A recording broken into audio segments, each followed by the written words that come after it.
back with another video. It is grind hour. It is most definitely grind hour. It's 3:15 in the morning. Gotta get it. It's Memorial Day. So I thought, why not watch a Mr. Nightmare Memorial Day edition? 2 disturbing true Memorial Day horror stories. And I think I watched like 3. The last 3 I watched, I enjoyed them. I enjoyed them to the full max potential. So I might put this one out today. I already got something that's supposed to come, but it might be an extra edition, you know. But without further ado, let me get it up. I'm tired, I ain't gonna lie, but I'm gonna get it. Hope y'all been drinking y'all water though. I just drunk like 2 bottles. I drunk one and a half. It's the other half right there. Let's get it up. Are we good? Let's get it. They dancing. I don't know what to. It's Memorial Day, so probably some scary shit. It was Memorial Day weekend, so my friend group rented a lakefront house for the weekend 3 hours away from home. It was cheap because it was in the middle of nowhere in North Carolina. That's a red flag. That's a red flag. If you're not anywhere that's in the middle of nowhere that nobody has ever been to, and it's not like a family-owned establishment or like a place or something like that, it's a red flag. It was Callie, Jamie, Crystal, Rich, Adam, and myself. We all piled into Adam's truck. I was the one to find this place on Airbnb. What was most appealing about it was the big deck with the hot tub on it that overlooked the lake.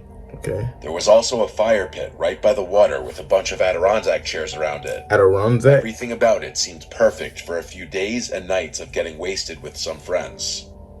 The Airbnb host told me that when we got to the property, there was a hidden key behind the mailbox to unlock the front driveway gate.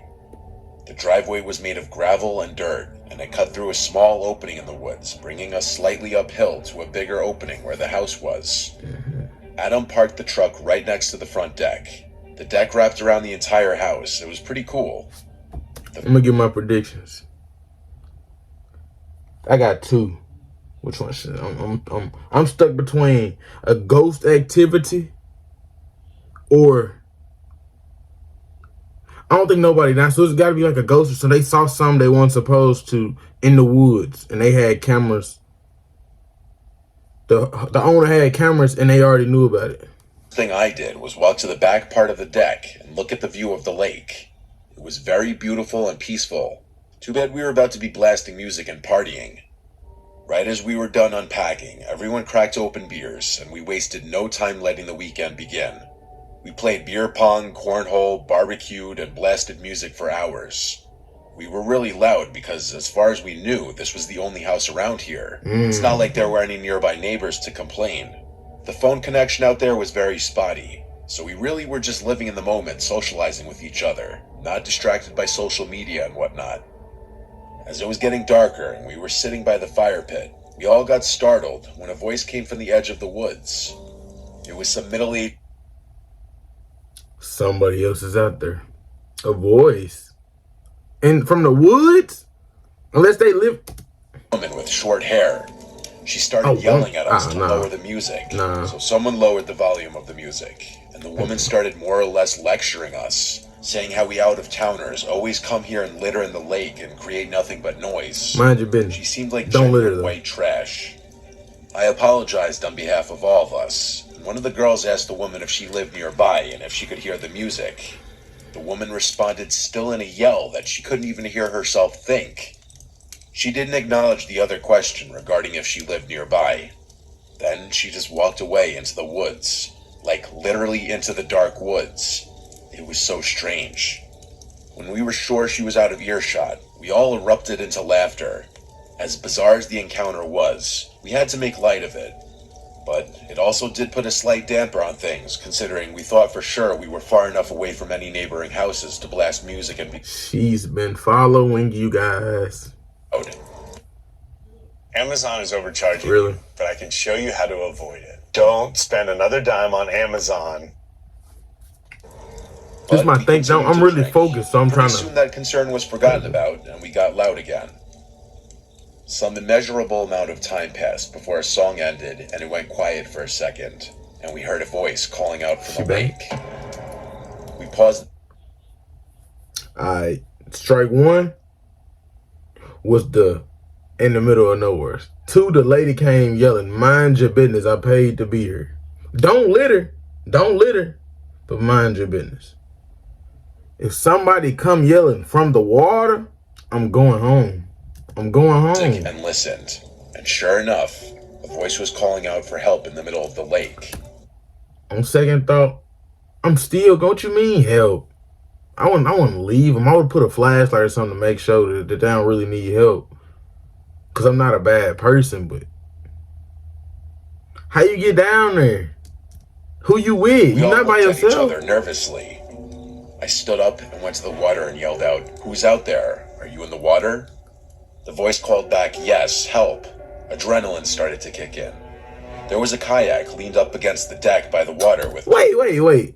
If they in the water, they not drowning because they having full conversation. It sounds like a setup. Don't go down there, man. sets of paddles.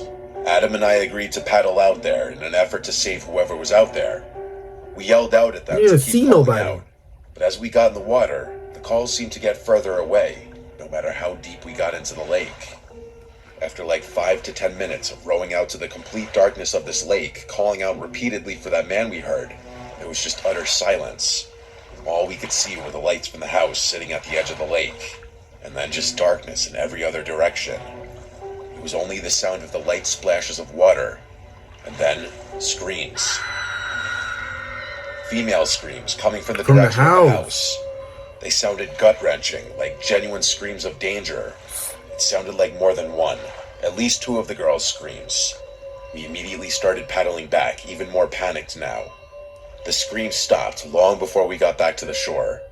We screamed out for our friends, but we checked inside and outside of the cabin, and all 4 of them were gone, vanished without a trace. What? We tried You know what? I got another idea. I'm not gonna pause it too much more. But what if this is the homeowner's way of doing something fun? Like the homeowners do this every once in a while to their guests just for fun. You know, people crazy. They'll do some stuff like that. But he tricked y'all. I wouldn't went out there in the water. I don't know what he said. I don't know how to kayak. It's probably like one of these. I don't know. I'm not getting in that water. Not at all. Especially when it's dark. You left all the females at the house by themselves. I think it was one dude. But I think it was 3, 5, or 6 people. But you left all the females at calling them, but we had no bars, of course. Adam's truck was still there, so we took it and drove up the road, looking for the nearest neighboring house. And we found it. A similar opening in the woods that led up a hill and onto a property where we saw a house with the lights on. We went to ring the doorbell multiple times. No one ever answered. We went to look through one of the windows in the front, and what we saw sent chills up my spine. We could see clear as day into the living room. There was a lamp on in the corner, and in the middle of the room, somewhat close to the window, was that trashy woman we saw who came and yelled at us before. She was standing still, doing nothing, just facing the window looking out at us. She had a borderline angry-looking expression. We yelled asking for help, but when she wouldn't move, we were too creeped out to stay there and left. As we got back in the truck, about to drive to another house, my phone started vibrating, and it was Rich calling me. Thank God. I picked up and asked where they were, what happened, but I could barely get a word in, as Rich said there were 2 men with axes in their hands, wearing masks over their heads, walking towards them out of the woods, hence why the girls screamed, and they all ran away down the road. One of them was currently on the phone with 911, and they were waiting it out in the woods right on the side of the road. It wasn't long after that the call disconnected, and I wasn't able to reach him again. So we waited on the side of the road not far from the house. And when we finally saw flashing lights coming down the road, we waved them down and asked them to help us find our friends first. So we drove up the road until we saw our friends come out from the woods waving their hands. We scooped them up and followed the police back to the house. But here, we We collected all of our belongings, as Rich and the girls all frantically recounted what they had just went through. The And went Airbnb home, was hopefully. oddly enough not broken into from what it seemed, and none of our stuff was taken. There was no sign of any men with axes. We also told of the cries for help in the lake, which I believe prompted a search team coming to the scene, but by then we were already long gone out of that place. Yeah. And I bet they never went back. We never looked back. After much shit. persistence and battling with Airbnb and the host, we got our money back for the stay. Well, most of it. None of us could ever figure out this situation. Like if it was all a trap. If the calls for What it help from seemed the like. lake were linked with the men approaching the house with the axes. If that woman was also affiliated somehow with this. Was it just to scare us out of there? Or were they really going to attack us?